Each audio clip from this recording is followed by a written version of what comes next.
The movie opens up with a guy named Dave Lockwood, who is married and has 3 children, including twins and an older daughter. He is awakened by the cries of his twins from another room. Dave heads in, like it's the 7th circle of hell, and proceeds to change their diapers. During this process, the babies create a mess. One squirts milk powder onto Dave's face, and the other excretes directly onto him. An image I will never be able to forget. Despite this, he manages to change the diapers and brings them to the living room while feeding them milk. The next morning, Dave heads to work where he's approached by a law associate named Sabrina. She hands him some files, and during their interaction, he notices a tattoo on her forearm. Furthermore, he stares at her admiringly as she walks away, and his secretary catches him red-handed. Later, Dave receives a call from his best friend Mitch Planko, who is still single and lives in a messed up apartment. Mitch has been doing bong rips and playing with swords. A pitch-perfect 2000s image of a single 30-year-old. They haven't seen each other in a while due to Dave's busy schedule with work and his children. Mitch reminds Dave of their plans for the evening, which the latter had completely forgotten. Nevertheless, he pretends to remember and agrees to meet up later. As soon as they hang up, Mitch receives an unexpected visit from his father, who is disappointed with his son's lifestyle. He sarcastically says that he's proud of Mitch for quitting school to become a commercial model. Mitch asks him why he's there, to which his father informs him that he's remarrying. He invites Mitch to the wedding, but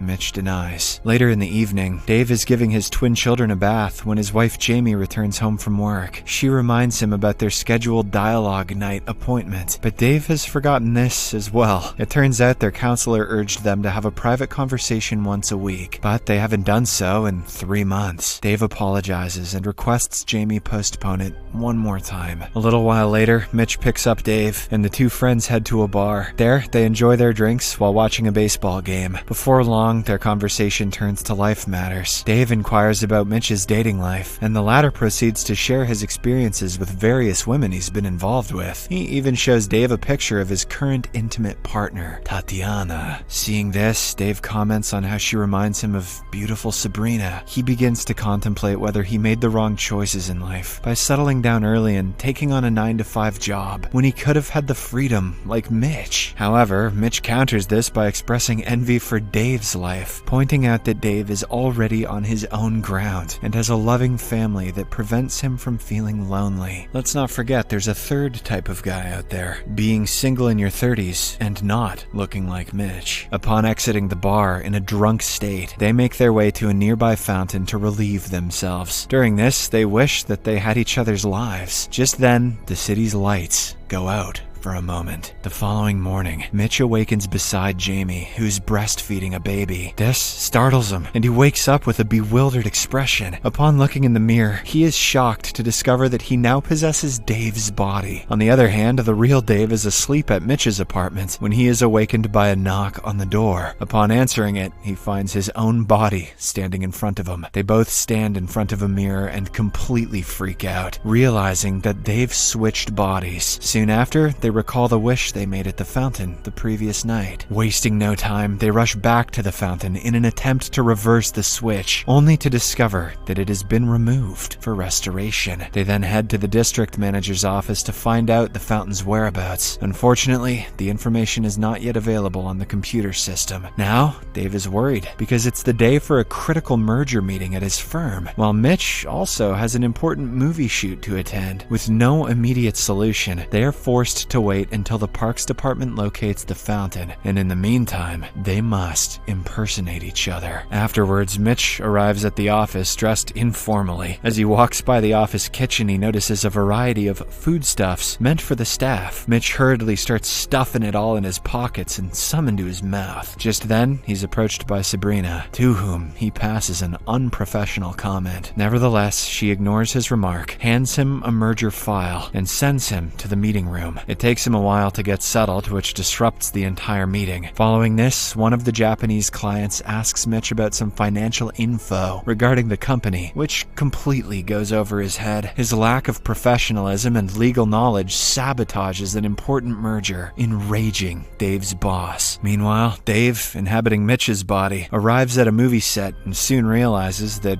it's an adult film. The director, Voltan, explains the scene to him, but Dave is reluctant to perform. Despite his reservations, he ends up doing the bed scene against his will. After work, Mitch attends Dave's elder sister Kara's ballet class, where he notices her being bullied. On their way home, he asks for the reason why she doesn't fight back. In response, she reminds him of Dave's lesson to resolve fights verbally. Mitch disagrees with this approach and advises her to fight back for herself from now on. Later that night, the two best friends meet to discuss how their respective days went. Mitch admits about the unsuccessful meeting, while Dave expresses how humiliated he felt during filming, realizing that it won't work like this anymore. They drive to Dave's house to tell his wife Jamie the truth. However, she doesn't believe in them and simply brushes them off. Dave urges her to ask questions that only he would know the answers to, but when she does, Dave responds incorrectly, while Mitch provides the correct answers. Unable to convince her, Dave resorts to revealing a personal bathroom incident, which only angers Jamie further, as she believes Dave shared this private story with Mitch. Following this, Dave drives back to Mitch's disheveled apartment, while Mitch proceeds for family dinner. Unaccustomed to having a proper meal, Mitch starts digging in, appearing as if he's been hungry for days. Jamie and Kara try to get his attention, but they end up getting disappointed by his crude remarks and behavior. On the other hand, Dave receives a phone call from Tatiana, who tells him that she'll be coming over to sleep with him. Anxious about the situation, he calls Mitch, who encourages him to do it, since it's what Dave had always desired. Shortly after, Tatiana arrives and quickly derobes before getting atop Dave. Much to his surprise, Tatiana is 9 months pregnant. This revelation makes Dave hesitant to proceed, and Tatiana leaves in anger. Dave can see the baby kicking. Back at Dave's place, Mitch gets excited when he sees Jamie undressing. However, his enthusiasm soon fades, as Jamie proceeds to use the bathroom right in front of him. At midnight, the cries of the twin babies awakens them, and Jamie tells Mitch that it's his turn to feed them. Mitch initially refuses, but the enraged Jamie kicks him out of bed.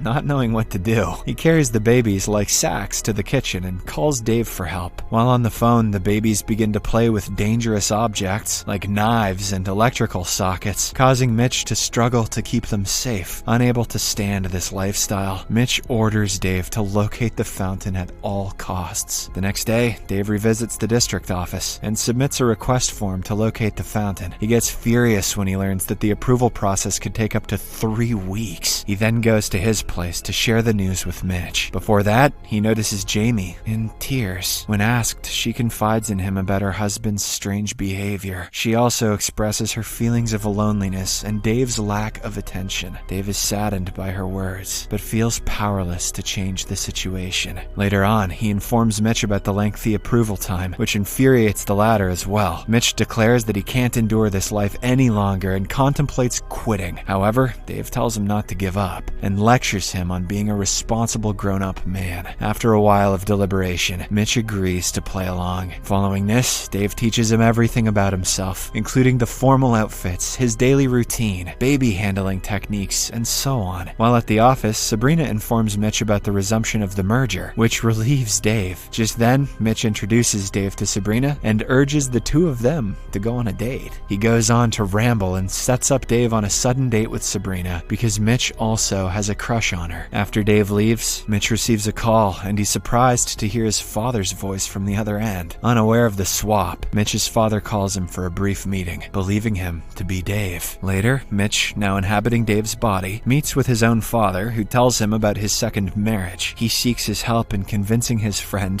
who is Mitch himself, to attend the wedding, admitting that he wants his son to be there. As their conversation unfolds, the old man asserts that his son is a quitter, which deeply upsets Mitch. He then takes it as a motivational factor and vows to become a better version of Dave. From that day forward, Mitch makes a concerted effort to be a better dad, adapt professionalism at work, and strike a better balance between his professional and personal lives. One evening, Mitch attends Kara's ballet performance with Jamie. He foul-mouthedly cheers Kara when she fights back the bully. That night, Mitch seduces Jamie to bed. He He tries to get aggressive, as he's used to doing with other women, but Jamie wants to do it affectionately. This causes Mitch's arousal to cool down, making him frustrated. In response, Jamie cradles him, and he appreciates the comfort that he's never felt before. In the morning, Dave meets Jamie at the grocery store and asks how she's doing. She shares that she feels better because her husband has started to pay more attention to her, as well as to their children. Dave feels relieved to hear this. A few days pass by, and we see that Mitch has now adapted to Dave's responsible lifestyle. On the other hand, Dave takes full advantage of being Mitch. He spends his days watching movies, playing baseball, smoking the reef, visiting zoos, and more. However, he's still not ready when it comes to going on a date. As a result, Mitch goes to his apartment and helps him prepare for the upcoming date. Afterwards, Dave meets Sabrina at a classy restaurant. He appears pleased to see her, but Sabrina clarifies that it's not a date, and that she's only there because her boss instructed her to attend. Hearing this, Dave suggests that they leave, but Sabrina's hungry, so she tells him to stay. During their meal, they initiate some basic conversation and gradually start opening up to one another. As they go on talking, they actually start to enjoy the evening. After dinner, Sabrina suggests doing something adventurous that they'll regret in the morning, and they both decide to get tattoos. Following a wonderful evening, Dave walks Sabrina home, and before parting ways, she asks him to call her because she has changed her mind about it not being a date. In the morning, Jamie reminds Mitch that their anniversary is approaching and plans to throw a small party. When Mitch brings up his best friend, Jamie reminds him that Dave doesn't want Mitch to join them because he's afraid that he'll embarrass him. This deeply saddens Mitch, but he hides his disappointment. Meanwhile, Dave is skating in the park when he receives a call from the district manager notifying him about the fountain's location. Dave then heads to the office to share this news with Mitch. While there, he meets Sabrina, who invites him to attend a baseball game tomorrow. Later, Dave informs Mitch about the fountain's whereabouts, but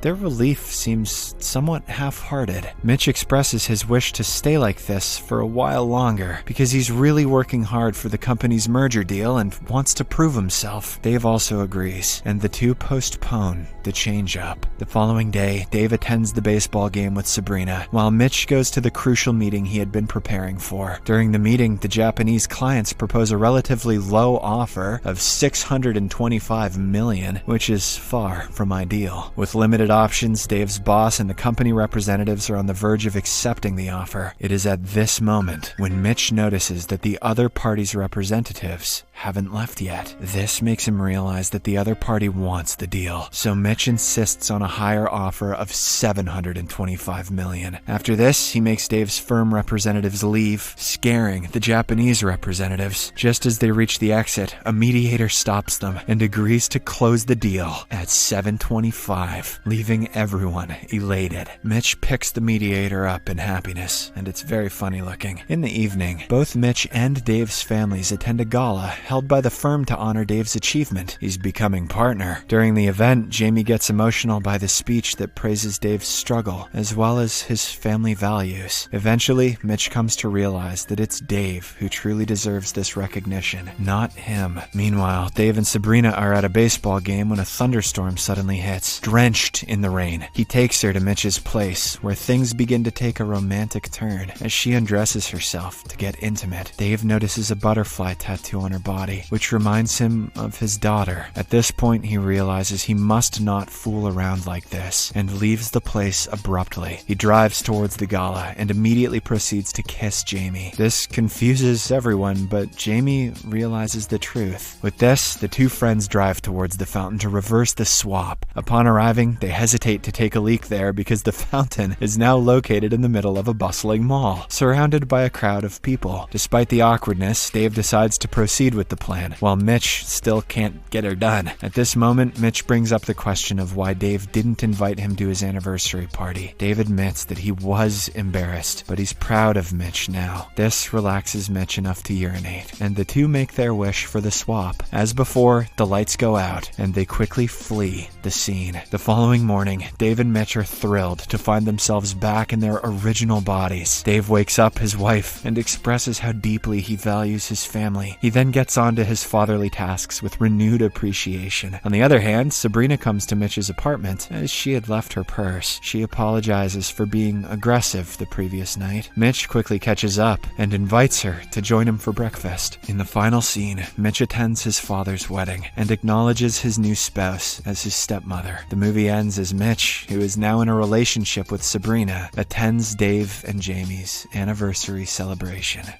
Subscribe for more videos like this, turn on notifications, and leave a like to help the channel out. Thank you for watching.